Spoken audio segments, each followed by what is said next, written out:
Hello, everyone, and welcome to this World Childless Week webinar, Fireside Wisdom with Childless Elder Women. And we're going to be looking at the topic of friendships across the life course, or friendships across life, as I put it, because it fit better, but we know what we're talking about.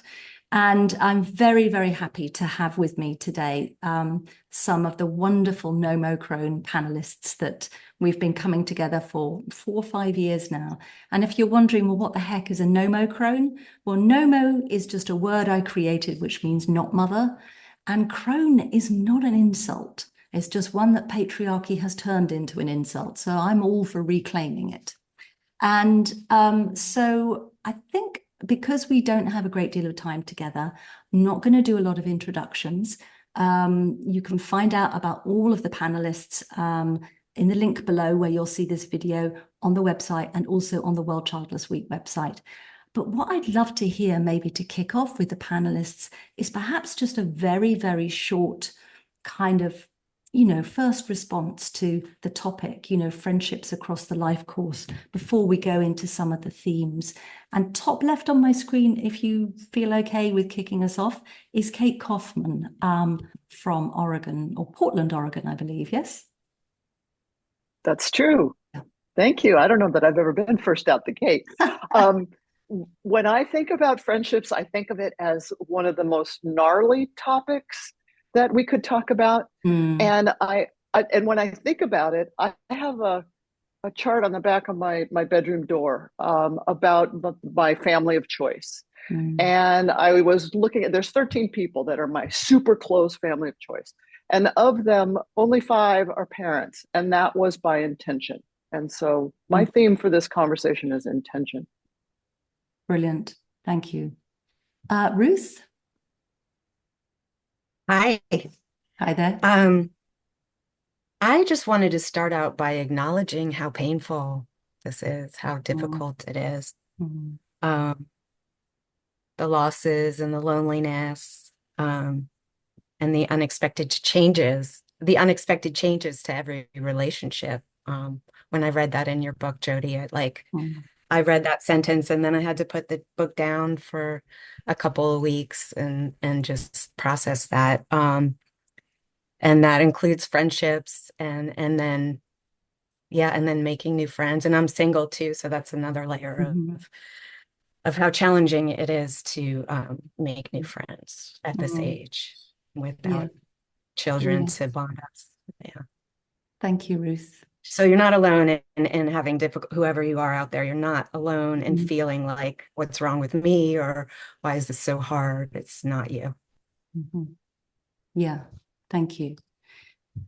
Trish, what does the topic briefly bring up for you before we go into kind of talking in detail? Well, interesting, Ruth saying that. Ruth is going to be a lot younger than me, I think. And, my take on friendship is very much what we've just said. I can honestly say as I've aged, friendship, I just see it as a transient thing. People have come, people have gone, and it's still the same. And the childless issue has been an issue as I've aged, I'm sorry to say, but it has, because I'm surrounded by families and grannies and I haven't got them. And that's the issue for me, is it's other people's aging is not my aging, because they have families, they have granny status, and I don't. It's a difficult one to actually navigate, because I've just moved at my age, and to make new friends I have to join, and then you join as a childless person, it's fine, but you find that everybody has family and grandchildren, and all I've got is my dog to talk about, which is not particularly interesting. So I hate to say it, but for me, aging, it's fine. I accept it. You have to accept things, but making friends is joining, and it's difficult. It's a constant moving thing. I haven't been able to keep long-term friends because they've moved on in a different direction to me. Mm. And if that's the way it is, that's the way it is. So it's acceptance of my childless state as I age, that it's going to be possibly quite lonely. Mm. Thank you for your honesty, Trish. Thank you so much. And your vulnerability, It's hard to talk about friendships because I think there's a fantasy that everyone else has kind of got it sorted, Yeah. And many families, etc., and grannies have. Yeah. But, we childless, not always. Yeah. Thank you. Jackie Shannon Hollis. Another one from the Oregon posse. I don't know what's in the water there. Can you unmute yourself, please, love? We're a third of the panel here. Yeah. The Oregon folk. I have had feel really fortunate to have had a pretty broad range of friends, and I think one of the things that what both Ruth and Trish said that it makes me aware of is that it is sort of a thing that becomes synergistic, that when you have friends, you make more friends, and that it kind of grows out from there. And I think it's that what I see for other people is that for some people is that, like, where do I start? Where do I create that? What I find now is that I have friends who are having grandchildren, but are more available to me because it's a whole different dynamic they're experiencing. I guess what I think is that I feel like I'm someone who's been through the experience of empty nest, of all of that stuff, because I never had eggs in the nest, and so are chicks in the nest. So I've kind of had that experience. So some people actually see me as a resource when they're going into their years as their kids have gone off. And so I think that's a place, that's a way to kind of come in or move into friendship, if that makes sense. Yeah. And I think what you said, if you have friends, you can make more friends. I think that's a really interesting point that I haven't heard before. And I saw a lot of people nodding. So thank you for that. Sue Newsome. Hi. Yeah, so for me, I think for me, friendship has been particularly difficult. And I notice in my younger years, my motivation for creating friendships was often from a very kind of really desperate need in me. So I know that some of my very close friendships that I created in my younger years were very codependent and not particularly healthy, but I was desperately hanging on to them. And when I look back on those, I can very easily get into, oh, well, I couldn't do children and I couldn't do friendships either, to sort of categorize them as, oh, that's something else that I didn't do very well or I failed at. But I think with, more years under my belt, I can now view those, though there were significant relationships to me that are no longer, but the friendship had to end because it wasn't sustainable. But I can now see the value in them, and I can see that there were some there were some aspects of those relationships that did work for me, and it wasn't all it wasn't all unhealthy and toxic. So that's been, that's actually been really helpful for me to see that and reflect on it. And I think, nowadays I have a different attitude to friendship, in that it's more around being more discerning about, well, what is the quality of a friendship? So I moved to live in a different part of the UK 8 years ago, and I was looking to create some local friendships. But there was a lot of friendliness around, but it was, no, what is it that I'm looking for? What matters to me? What is going to be most important? So I guess that's the discernment that's come along with being older. Yeah. Thank you, Sue Newsome. and we'll go to Sue Fagaldi-Lick and then Pamela and then Tessa. And then we'll sort of have a look at the themes that came up in the questions you all sent in. Sue. Hi. Trish, I was really interested in that concept of the friendships being transient. And I think that is very true, depending on where you are in your life. In my younger years as a journalist, I really was surrounded by people who either didn't have children or so involved in their work that the children weren't really an issue.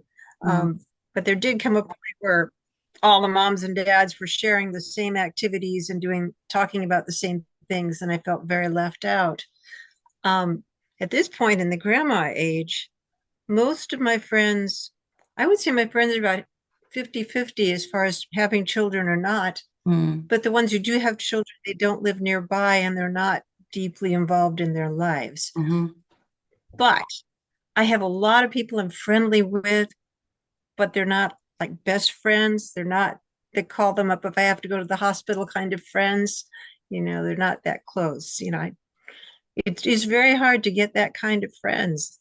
And yeah, I think we all struggle with that. Thank you, Sue. Pamela. Yeah, I would love to build a little bit on what all of the folks here have said today. One of the things that I've really observed, and I'm now in my 61st year, is that the continuum of friendships has really modified and grown and contracted over the years. And by that, I've found that friendships can be very sustaining, but they can also be somewhat draining depending on how the balance of energy moves. And obviously, we've all gone through hard times and easier times.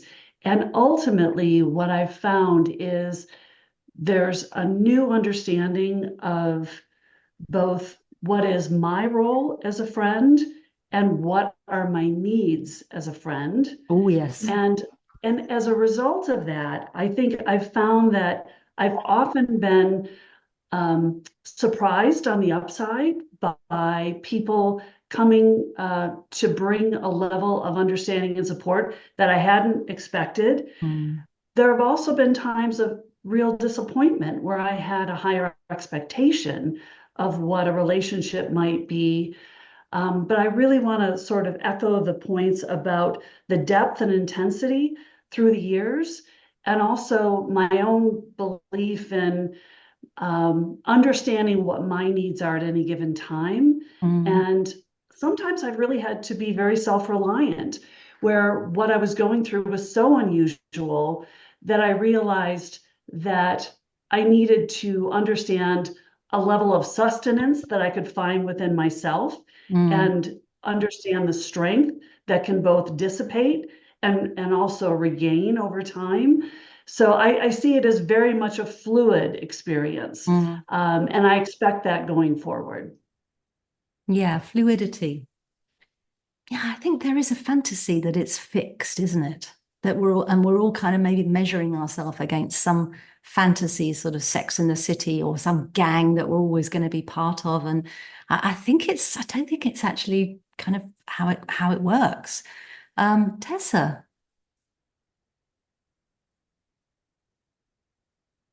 Well, firstly, sorry for darting in and out. I had a dog barking the house down, and I just thought that's gonna. Anyway, I'm shutting my window. So I've missed what one or two of you have said, but I'm pretty much on the same page. Certainly, with the fact that friendships change as I have changed, and as they change, and you don't just change because you become a mother or because you don't become a mother. You can change for all sorts of reasons. And when I was thinking about this with friendships, and I was thinking, I think your friends will only know how you are. Certainly for me, who's never been very upfront about it until I happened to write a book, and then everybody knew about it.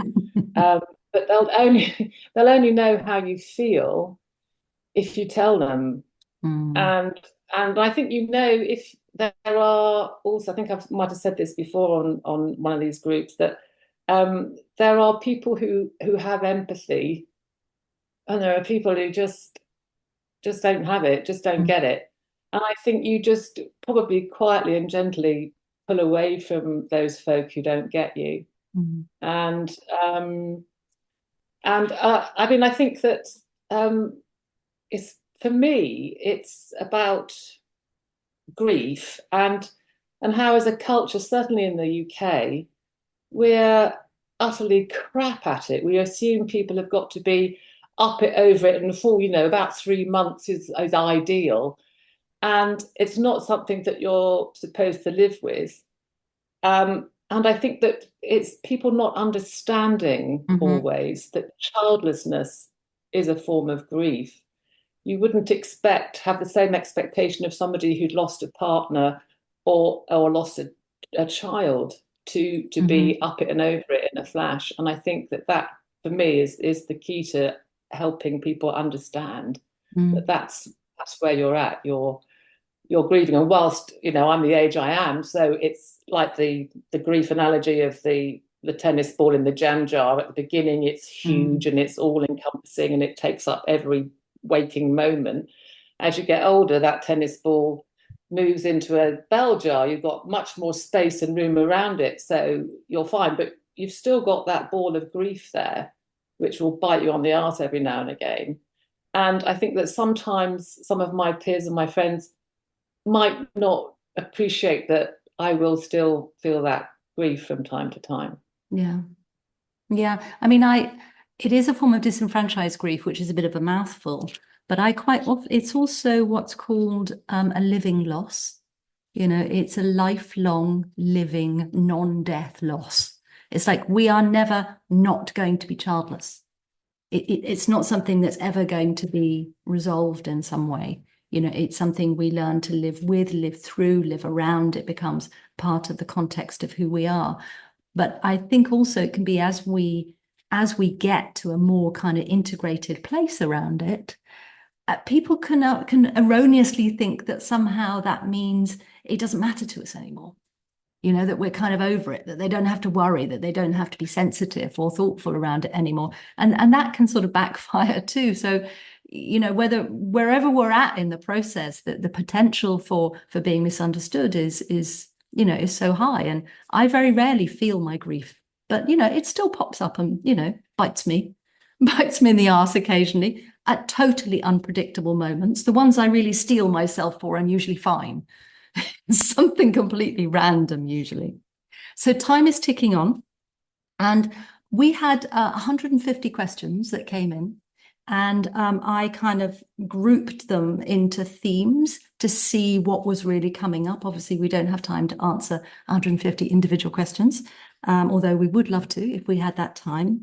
And the first big theme is what I've described as: how do we manage our expectations in our friendships with mothers and grandmothers, including what I've termed the empty nest years, not my term, the empty nest years, but the friendships in that time between motherhood and potential grandmotherhood can be something quite interesting could go on from us when friends may reappear, sometimes fleetingly in our lives, and then dealing with the friendships lost, as someone described it, to the grandchildren apocalypse, friends who just suddenly get totally immersed in grandparenthood, just as we did with motherhood. So that was one of the big three themes that came up, because, whether it's boundaries, whether it's expectations, whether it's disappointments, whether it's unspoken things, it's like there seems to be so much going on in our relationships with mothers and grandmothers, where we have to, well, I'm afraid sometimes we have to accept second fiddle. I don't know if that's an international phrase,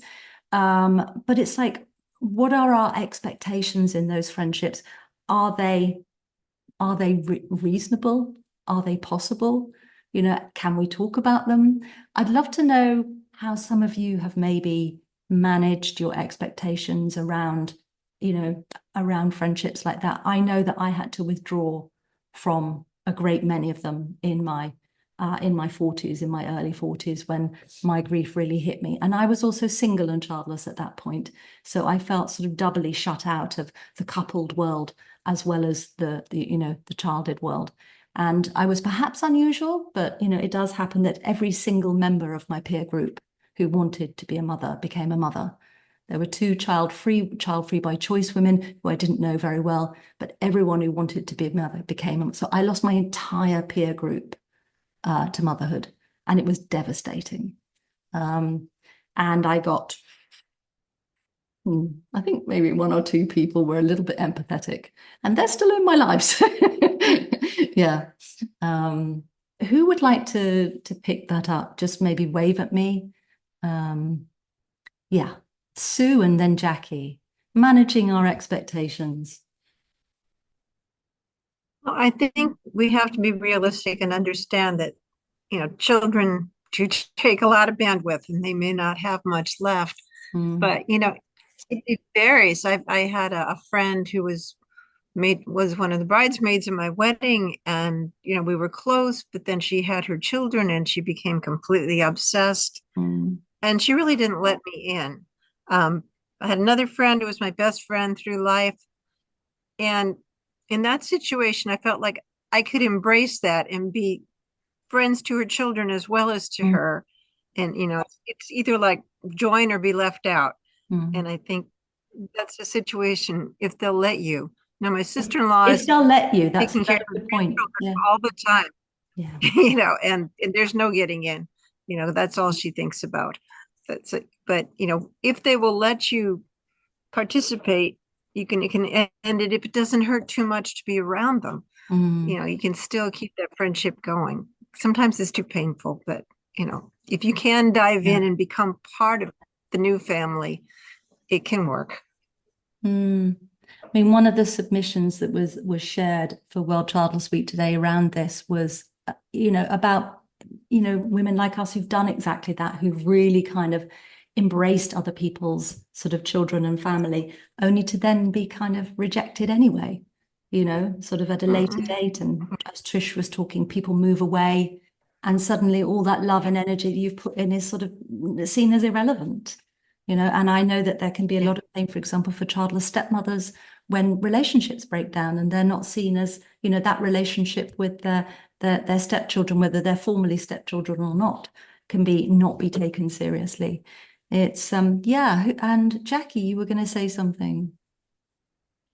Well, there's so many working pieces to this. I really emphasize what Sue said about when I was younger and at the age that the sort of all the friends were having children, I was quite hidden about my sadness, hidden even from myself, about how hard this was. So not a lot of people knew that I had this, this loss, this thing that I wanted. I was childless by circumstance, not by infertility. So it was a different situation. And so I kept it, I sort of militantly wanted to be okay. And I also loved children, and I had the opportunity to be around children, and I put myself in the middle of that. And I think because the people around me didn't know, they weren't sort of suspicious of that. I wasn't trying to, they just thought, yeah, I love having you here. And those kids were, like I got so much of that contact, and also some of the sense of how intense the parenting was. And I think that these people were really glad to have me there. And I got great joy, and I was seen differently and as other in a way that I cherish by these children. I liked being seen as something different than a mom, because it was just a different category, and they delighted in me, and I still have those relationships with those kids who are now adults. What's curious to me is as I watch, and I also did lose, someone asked about losing a friendship, and I had a friendship I stepped away from. It took me many years to understand that was why I stepped away, but it was just too hard to watch her become a mother. And I didn't understand that for 17 years when we reconnected. She now is becoming a grandmother, and she's incredibly tender and sensitive with me about that, almost to the point where I'm like, that's too much. You don't have to worry about it.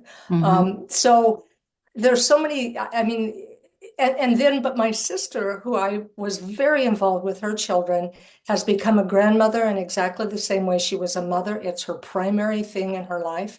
And I just have an understanding that's really going to be the center. And if I want a relationship with her, I will work around that. And I adore her, so I will. Mm. Jody, So if I can I think, just add something, if I may. Oh, Pam, yeah. Yeah, so I'd like to speak from the infertile's point of view because we all come from different places.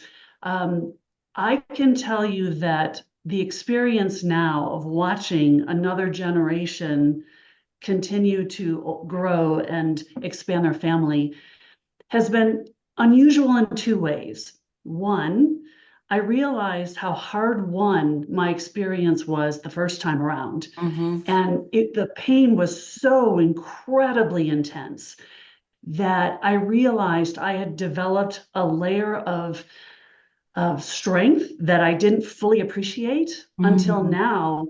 I see friends of mine in my age group who are moving to that next phase of their lives. And I think, I am somewhat particularly, I guess the word I'm looking for is I feel I've been through this drill before. The difference is I have the tools and I have the understanding of what my needs are and what their experience is on a different dimension. So it is as though I were able to apply everything I've learned in a way that I wished I'd had the first time around. So if there is one takeaway and one brutal truth from living through infertility, is that you come out of it much better equipped to manage the next round. Thank you, Pamela. That brings me a lot of hope personally as well, because I've been really thinking, well, hopefully I've done the groundwork here and it's not gonna sideswipe me in the same way. And so far that's been the case. But grief is sneaky. I'm always waiting for it to come up and go, haha, but you didn't expect this bit, did you? And when it comes because I also have tools for working with grief and allowing it to move through me in a way that, I didn't then. So I'm not afraid of it. I'm not afraid that there might be moments that are painful too. A lot of the questions that came in were kind of, how can I get my friend who's got children to understand me? How can I get support around my childlessness? How can I talk about this, that, and the other? Sometimes I feel I can't talk and I'm thinking that's why I sort of called it managing our expectations. My experience was that there were very few friends who would allow me to talk about my experience or could tolerate it or could really be empathic to it. And these are often people who were very empathic about other things. And I actually stopped talking to anyone. The reason I started my blog 13 years ago was because I had no one to talk to. And so I took to the page. And Trish is nodding. I think maybe that resonates with her too. And then I had and I have a close friend who was reading my blogs, who was the mother of one of my godchildren. And I saw her one day for coffee and she said, Jody, I've been reading your blogs and I'm really understanding what you're going through. But the only way I can really connect with the feelings that you're describing is imagining my son dying. If I allow myself to imagine that, I think I can feel what you're feeling. And it was such an amazing thing to say, because I thought, okay, this is the one thing that parents spend most of their time defending against, the possible thought that harm is going to come to their child. And here is a close friend who is prepared to imagine that in herself in order to feel my pain. And she's an exceptionally sensitive and empathic person. The level of empathic gymnastics she did to connect with my pain, I realized that's not a place many people are going to be able to go to. And it allowed me to realize that maybe I had to manage my expectations around what parents might be able to identify with. Because in many ways, and particularly when people are still trying to conceive, a childless woman, particularly if it's maybe an infertile woman, we represent their worst nightmare, which is being childless. And actually, we represent their worst nightmare, which is I'm childless because my children are dead. So there is a lot of unconscious stuff in the mix, and it's going to take someone with a lot of kind of empathic courage to really relate to us on that level. So I stopped looking for that in my friendships, because the place that I got that was from other childless women.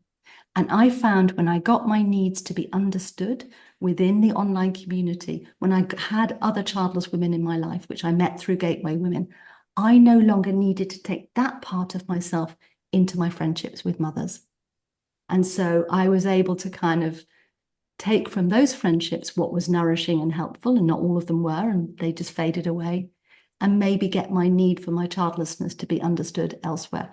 It's not a perfect fix, but it's something that really helped me.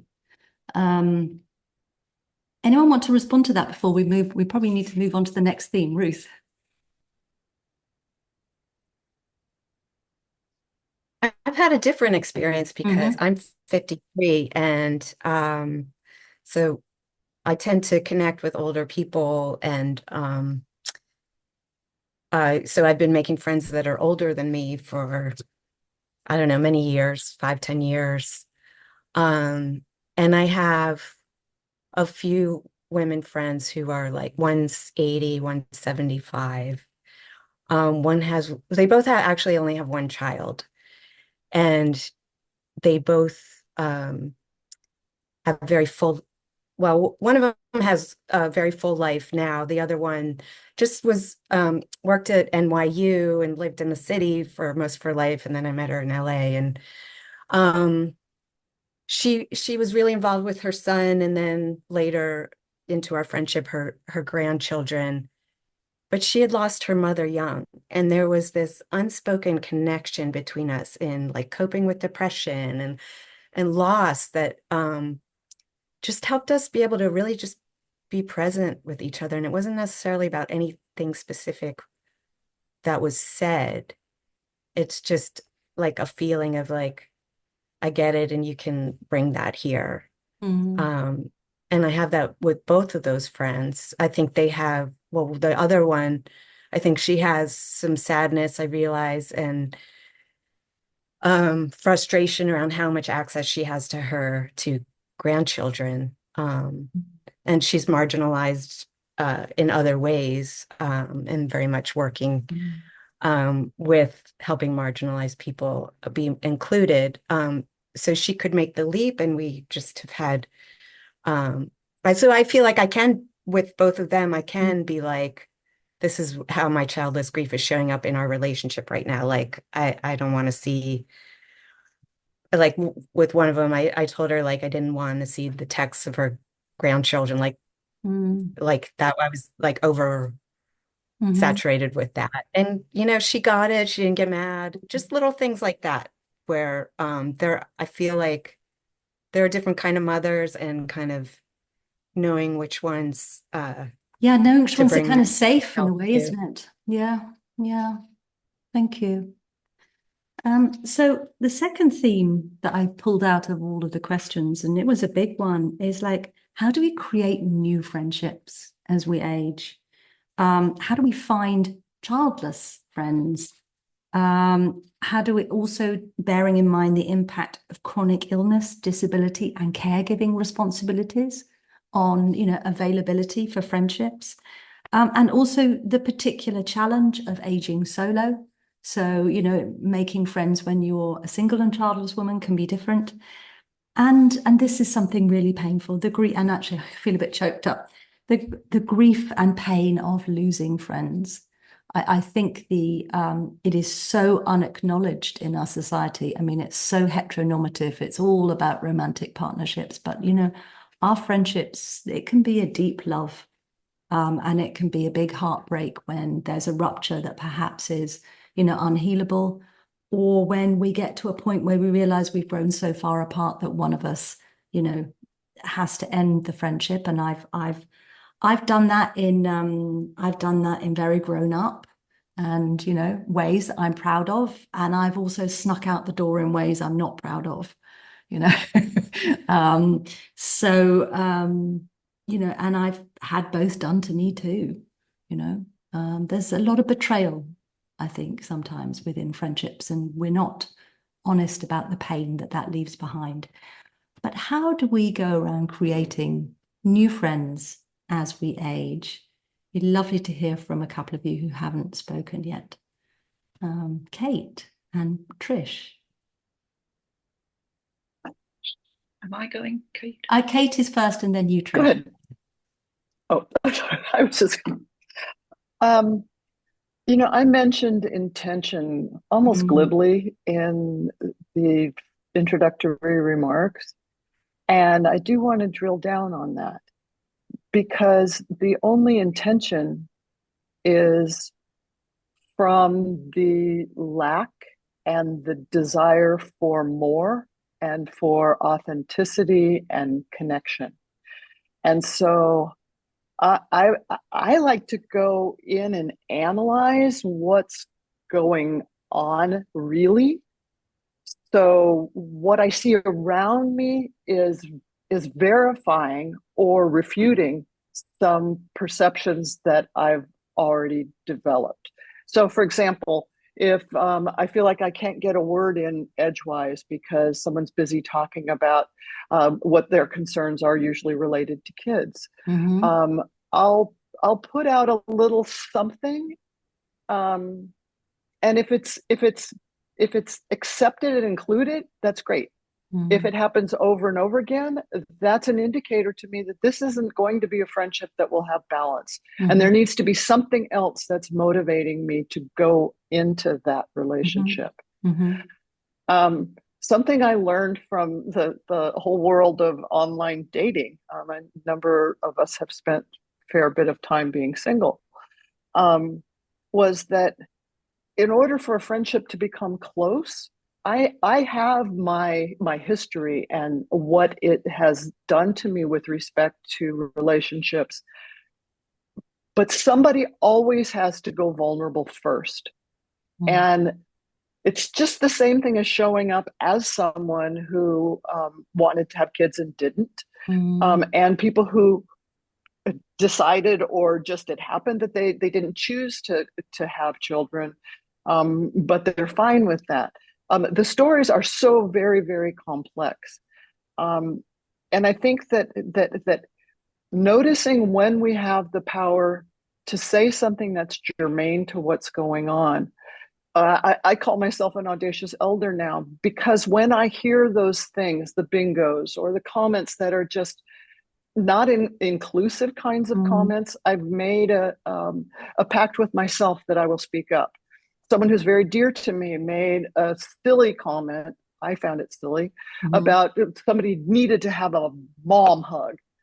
And I chirped up right away. It's like, and non-mom hugs are really good too. And she and I had a follow-up conversation that said to me, okay, this person makes sense to me.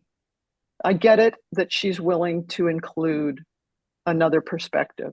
And I'm 72 now. I don't have time in my life to cozy up to people that aren't going to create a level of balance with me. So that, as we age, I too have friendships that go different into different decades. And a very, very dear friend of mine just turned 90. And I think one of the ways that we become vulnerable with each other is talk about our fears as we age. When my long marriage ended, I had to go get all new people to take roles in my future care. And every single person ended up, as I'm stumbling over what I was trying to ask, they told me before I even got the question out that they would be there for me. And I can't tell you what that meant, and also how it deepened the relationships that now I'm able to offer to my elders as well as enjoy from my youngers. So thank you, Kate. You are an inspiration, and you've slightly spoken to the next question as well, which is really about building communities of care. Just before we go to Trish, there was something in the chat about sort of wanting to know sort of literally how to meet people. I would say that online communities for the Childless Collective, which is the new name for the Gateway Women online community, is a great way to meet people in your area. we have member only meetups that you can organize one in your own area if there isn't one already. New friendships are created by repetition, by constantly seeing the same people in a really low stress situation repeatedly. So it's often things like volunteering, church, or all kinds of things where you can kind of have this kind of soft touch, where you can kind of almost like cats and dogs, you can almost kind of, I quite like that one over there. Maybe I'll go and sniff that one a bit closer, and then gradually move towards maybe checking each other out, and maybe asking, one being vulnerable and saying, shall we have a coffee, after the pottery class? And it doesn't always work out, but in a way, we have to sort of look for them everywhere.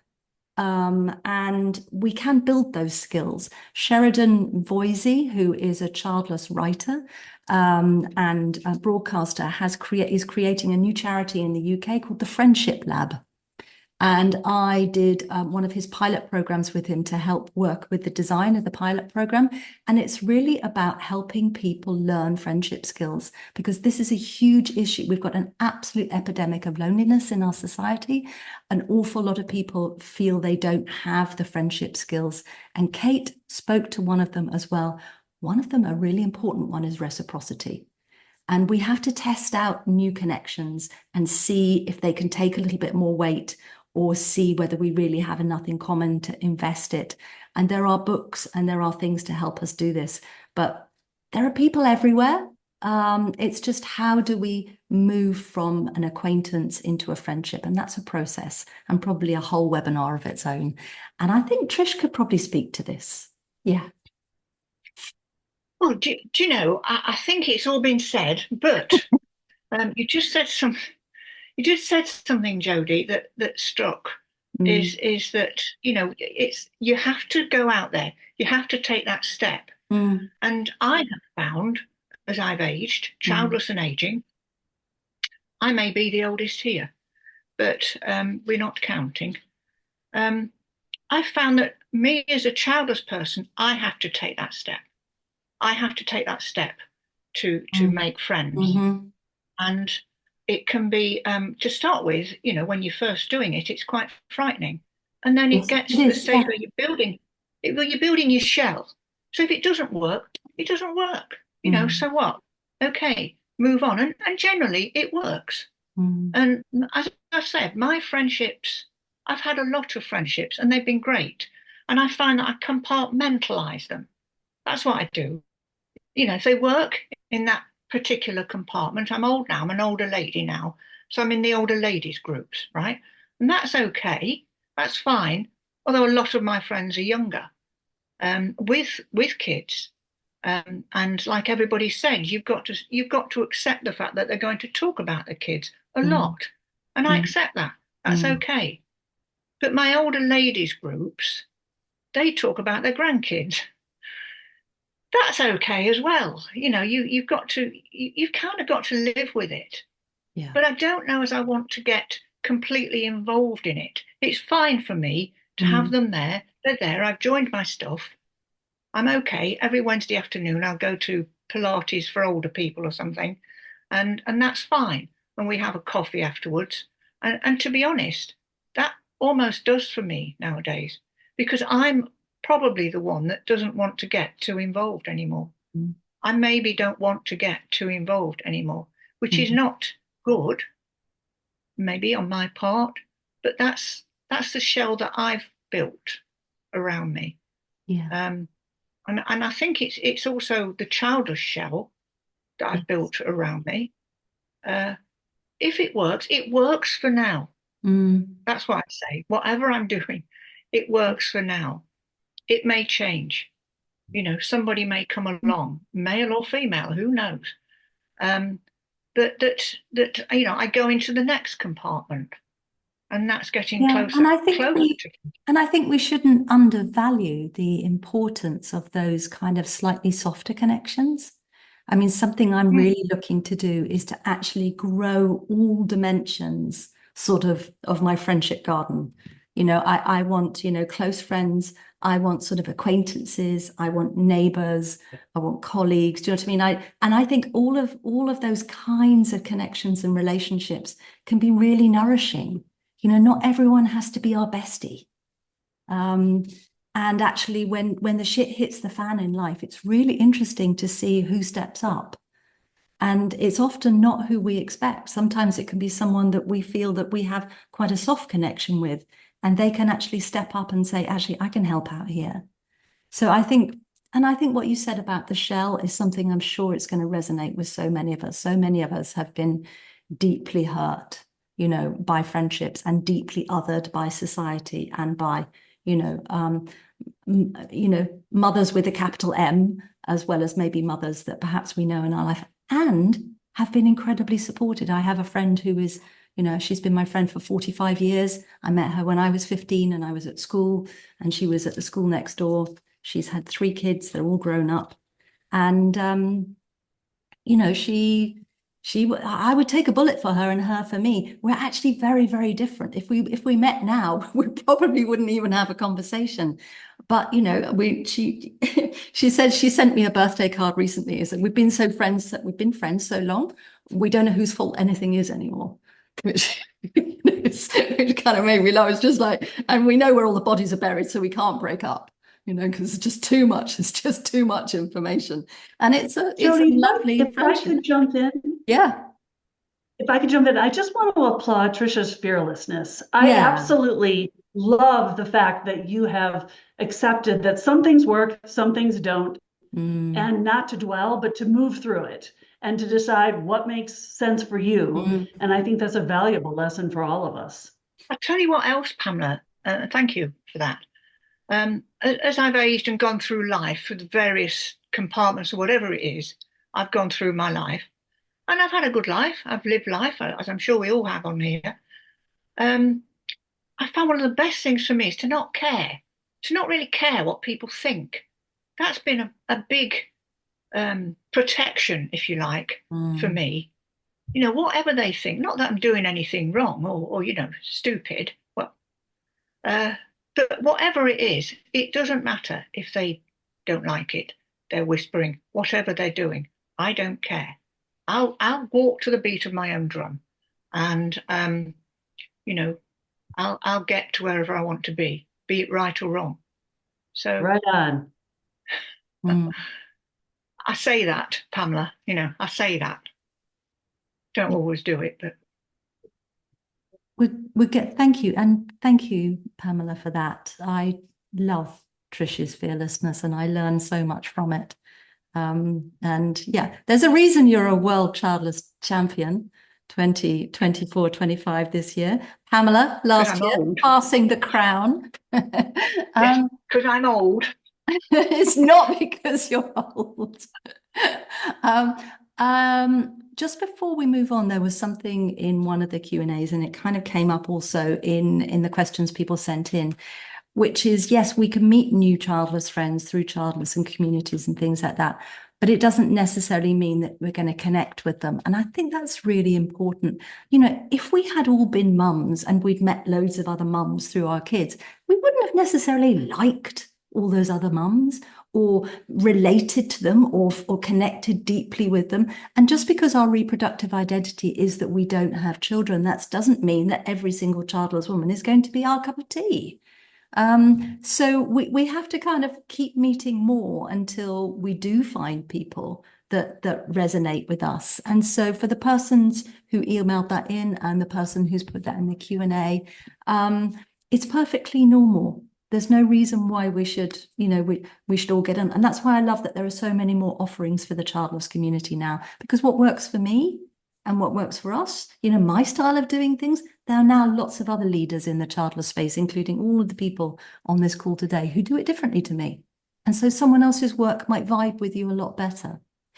So I'm going to move in. We're going to go over time. I just need to check in with the panelists. Can you stay on for 15 minutes after the hour? Jackie? Yes. I have another meeting that I have to, another actual Zoom that I have to go on to shortly after. So I'll bow out. But thank you all. I just love this group. And I also just keep getting lost in the chat because there's so much wisdom I know. that's happening in this community. It's just really wonderful. Yeah. Yeah. Well, could I just say one thing for me, a word that I alongside what Kate's intention is the idea of curiosity. And I think that when we are curious about people and ask questions, people like to talk about themselves. And I love adding on to that. Do they then, turn that mirror back around the other way? I think that's a really great piece to go together, Kate. So, yeah. Thank you, Jody. Yeah, thank you, Jackie, for being with us. And just before I move on to the next one, I feel that we didn't really talk enough about the impact of both solo living and chronic illness and disability, and how that impacts maybe how people perceive us, how that impacts us in finding friendships or maybe maintaining friendships, having the time to maintain a friendship. And I wondered if one of our solo panelists would speak to that. Sue Fagaldilic. I don't know what I'm going to say, but I think it's going to come. I've been widowed for quite a while and been doing a lot of study on being alone. There's a great deal of difference between being single and by yourself than being partnered without children. It's a whole different lifestyle. And as you age, there's there's actually joy and freedom in being by yourself, but there's also great fear that, what if I fall as soon as this call ends and nobody knows it and I can't get to the phone, or what if something happens to me? You really need a friend, somebody that you can count on. And that is the great fear that comes with being childless and with age. Not sure the solution to it, working on it, but we need to build friendships as much as we can. And shoot, if worst comes to worst, we could hire somebody to do it, but much better if it's somebody who loves you. Yeah. Thank you, Sue. That kind of moves us into our next question, which was a lot of the questions were I've themed them in around sort of communities of care as we age. So, there's a strong desire from all of us here and, everyone who is thinking about aging without children to create local connections, in-person friendships to support us as we age, chosen families, communities of care. So some of you may be aware of a project that I'm developing called AlterKin, which stands for Alternative Kinship Networks. And I'm going to be creating a pilot study of that in my rural Irish community next year. And I think it's really important because Stella isn't here with us today. She couldn't be with us on this call. Stella Duffy, she would say that queer people have been doing this forever and that we all need to queer up our friendship circles. So I'm just going to say it for Stella, who's not here. It's really interesting because I think it touches on vulnerability as well, because to create a community of care, and I feel pretty vulnerable about what I'm about to do in Ireland, is actually we're going to be asking people to be part of a community of care with us, other childless people. And it isn't a friendship group. It's a mutual aid network to support us as we age. Yes, we may become friends, but that's not what it is. So it's going to be I'm noticing I have a lot of resistance inside to doing that, but I know that the alternative, which is not doing it, I don't want to do that either. I want to create a mutual aid group in my local neighborhood. I want to create a pilot study of it so that other people can do the same. Whenever I talk about this or write about this, I also get a great deal of interest from parents because the whole kind of model of aging is breaking apart for many people. Also, lots of people, are estranged from their children. Their children have adult care needs of their own. Their children may be estranged on the other side of the world. There can be many ways that we may find ourselves in later life without support. And if we haven't made a plan, if we don't have a community of care around us, as Sue said, it can feel pretty scary. So, I would love to talk a little bit about this. What comes up for you when we think about building an intentional mutual aid community of care? What are your thoughts, Ruth? I just wanted to go back to the last thing for a minute because I don't think that we gave it enough Mm-hmm. attention. And I'm solo and disabled, and it is very hard just on the practical level, not being able to go out as much. It really reduces my Yeah, absolutely. opportunities to connect with people in person. And so it's very challenging. When I do make friends, sometime in the beginning of the relationship, I have to explain, like I have different pain levels depending on the day, and and I love life, and I like to go out and do things, even dance, like if I'm feeling good. But I have to explain that, I might not be up for it, or I might need you to drive. And again, it's a way of like finding out who is a really good, like a mensch, a good person who like is interested in something deeper than just like, can you go for that 3 mile walk? So, there's a positive to being able to screen people with that. And also, it's great training for, elderhood and like needing to ask for help. Maybe people can embrace that you've had practice in being vulnerable and having to set these support systems in place. And that's going to serve you. Thank you. And it's And be a model. You can be a model to other absolutely people. what I think that practice that you've had in being vulnerable and asking for support, I think that's the muscle that seems to terrify us the most. We live in such a hyper individualistic culture. To actually express vulnerability, that we need support, is something that most people would rather walk over hot coals than do. And that is so sad, because it's actually sometimes, like with Kate was talking about asking her friends to be part of her intentional family. When we have the courage to ask for something, yes, someone might not be able to meet that need. They might. It is an opportunity for a relationship. Many people like helping. And when you tell them what it is you need, they're really happy to help. And in that helping, the relationship gets built.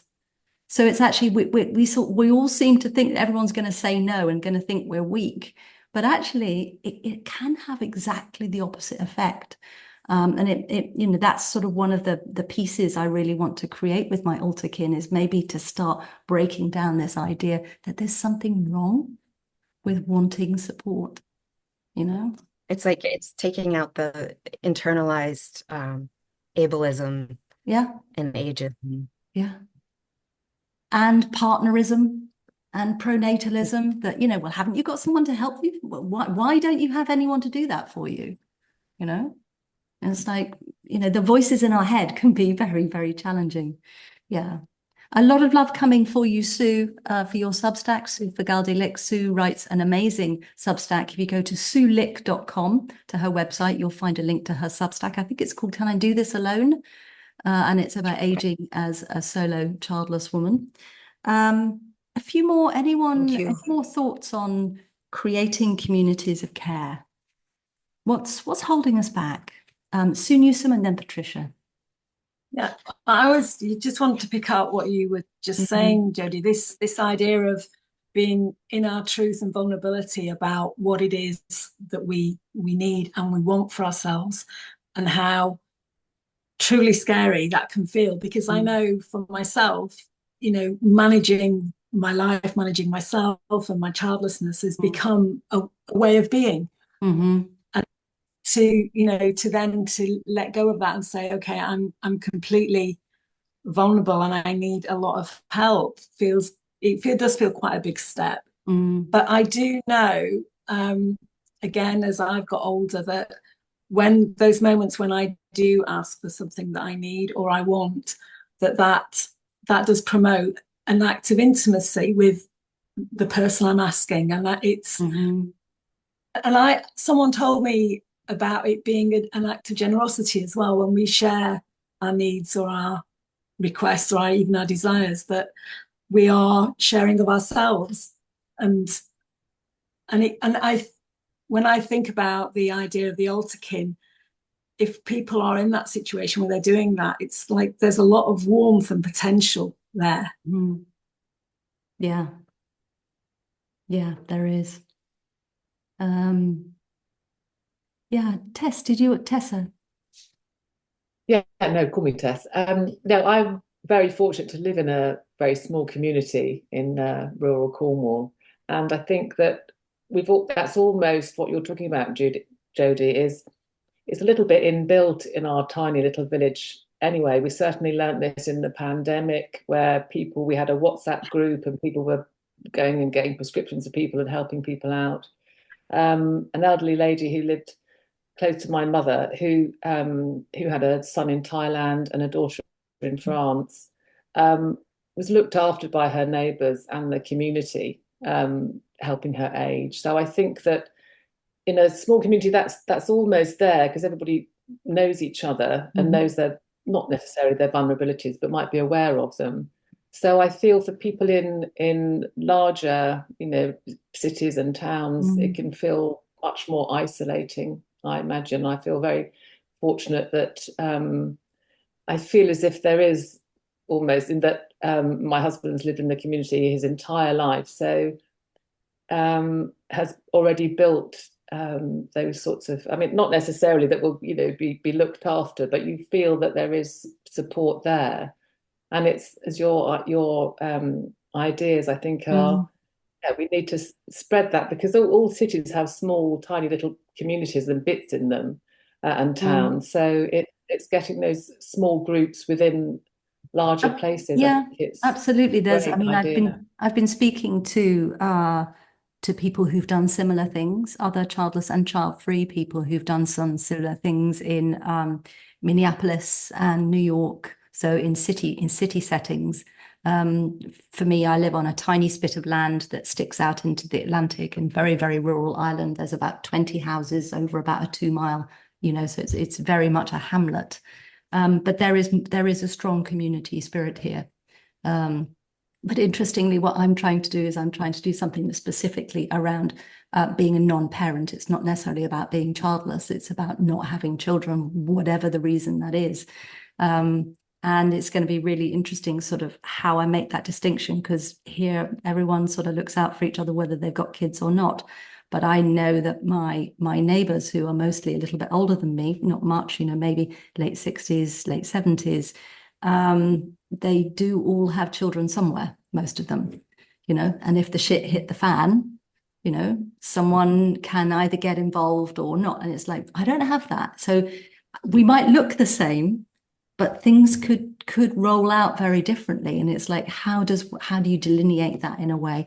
So it's going to be really interesting. I'm going to be writing about it as I go on my Substack, jodyday.substack.com, as the project unfolds. And I really hope to create something that other people can replicate and adapt, because I really don't want to start another organization. So all I'm going to do is create a pilot study and talk about it. And then, everyone can be lovely if there's a network of them around the world, as long as I don't have to run the network. That's all I'm saying.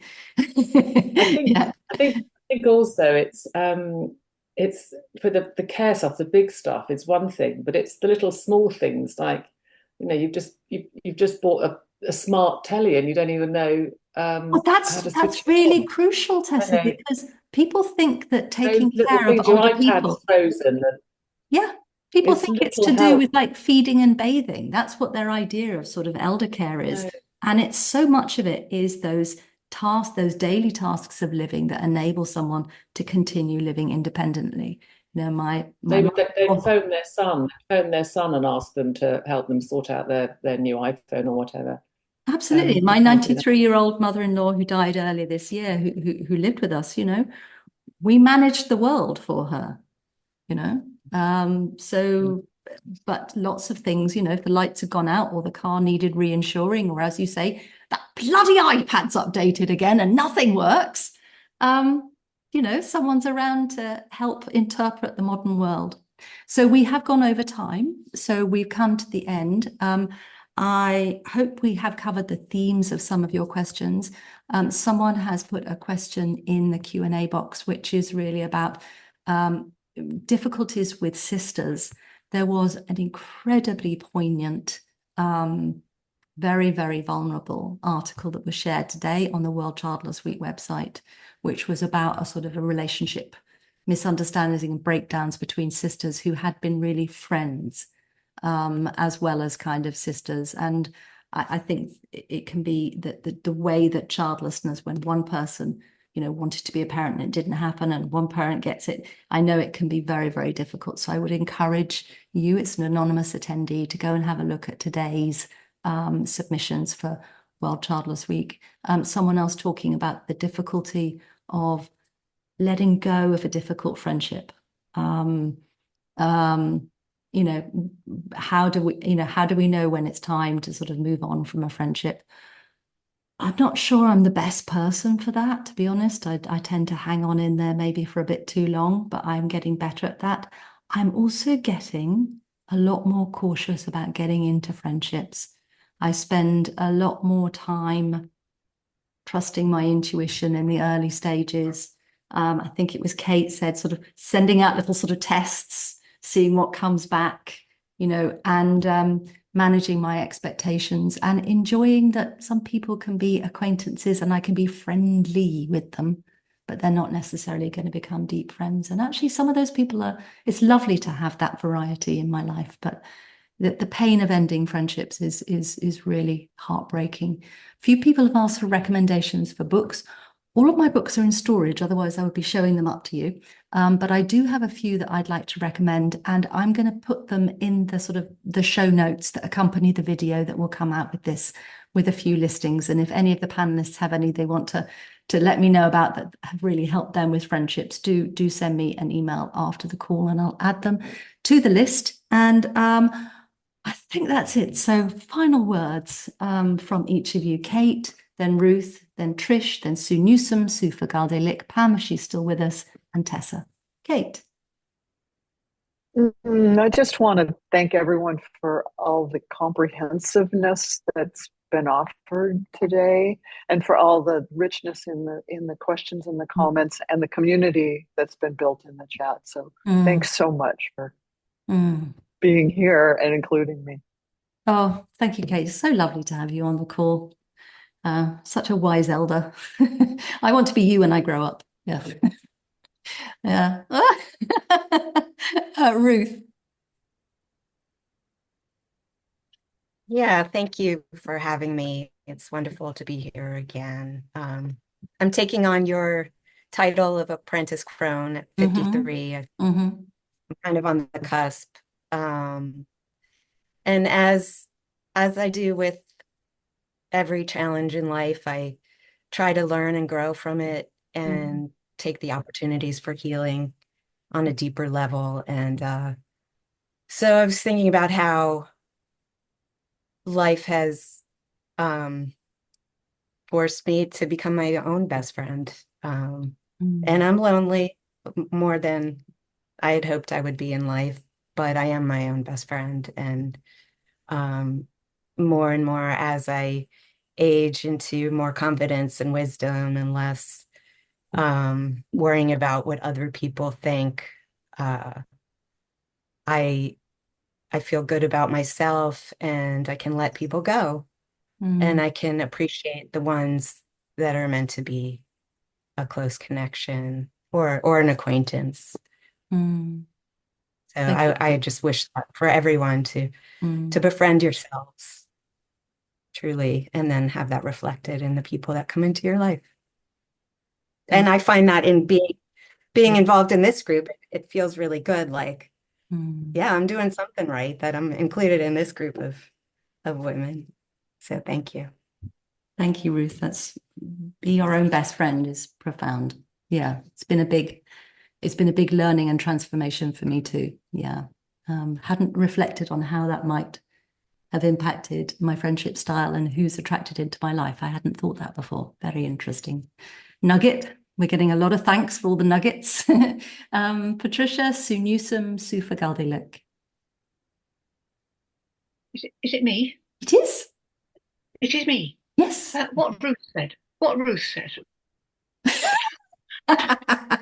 It is.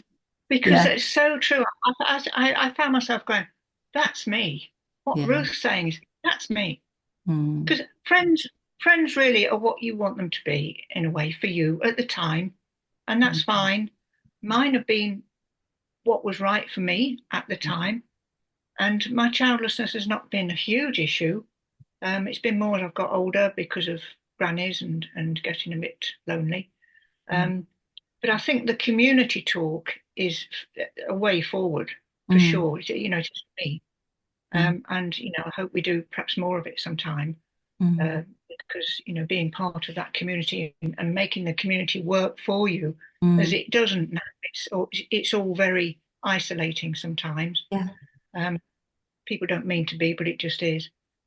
So I've taken a lot from this. There's been some great talk, Jody, and so thank you very much for inviting me. Thank you. Really enjoyed it. Thank you, Trish. Always lovely to have you here. Just going to jump up to Pamela, who has her hand up. Pamela. Yeah, sorry, not sure where I went. I think I'm in the witness protection program now. But I just wanted to put in an added comment about the importance of intergenerational friendships. Absolutely. I find meeting people in their 20s, 30s and on, and in their 80s is really remarkable. And so expanding beyond my own comfort zone to know that you can connect with people across the ages. Yeah. Thank you again. Thank you, Pamela, for that very important point, which I was in my notes, but it got missed. And actually in my Altakin thinking, I think intergenerational local community, super important. So we'll go Sue Newsom and then Sue for Galdilik. So thank you, Jody, for the opportunity of being part of tonight's very rich and insightful conversation. And my closing words are around friendships, that it's they come in different shapes and sizes. They can be very, very messy and difficult. And I think it's, as I've got older, I've learned to let go, not hold on too tightly, and to really be clear about what my expectations and my hopes and what I want out of a friendship and how I want to be a friend. And the clearer I can be, then the more possibility of creating that for myself. Yeah. Thank you, Sue. And Sue. Thank you so much for including me. I feel like you are all friends and I love you all. And I think one of the things is to be open to friendship, to not think about anyone that, well, they can't be my friend, but I try to be open to being friendly to everyone. And if they reciprocate, that's fantastic. And then I need to follow up, which is hard for me. I'm very much an introvert. But just being open to it and not shutting the door, I think is helpful. Yeah. So I wish you all the best. Thank you, Sue. Thank you. Tessa? I'd just like to echo what Sue Fagadilik said about just being open, I think. I don't have any actual close personal friends who are on the same page as me. They've all got kids. And I love these conversations, and I love reading your Substacks and feeling heard. And I think for me that feels enough. I don't feel I need to meet someone like me for a coffee regularly or whatever. I feel I've got enough just by being in this community. And thank you so much for asking me. And sorry, I was in a bit of a sweat and lather when I first got here because I didn't have the link and then the dog barked and everything else. So apologies for seeming. That's all right. Life happens. Life happens like that. Yes. Thank you all. Question in the chat. Can we have everyone's contact details of the panelists? Absolutely. It will be there in the video when it comes out by email tomorrow. But if you can't wait, if you go to the Gateway Women website, that's gateway-women.com. Click on Gateway Elder Women. There's a link there which says, who are the Nomo crones? And you will find a little bio and links to all of the panelists, including some of the wonderful panelists who aren't here tonight. We were hoping to have Karen Malone Wright with us, but she wasn't available to come at the last minute because shit happens, life happens. And we will see you again in December on a different topic and probably with a slightly different group of panelists. And thank you so much. So I have been Jody Day, and this has been Fireside Wisdom. with Childless Elder Women, our special edition for World Childless Week 2024 on friendships across the life course. Thank you so much for being here. The chat has been phenomenal today. I can't wait to spend some time reading it. So thank you so much, everyone. Thank you to my panelists. Thank you, everyone. Thank you. Thank you. Bye. Bye, Goodbye. everyone.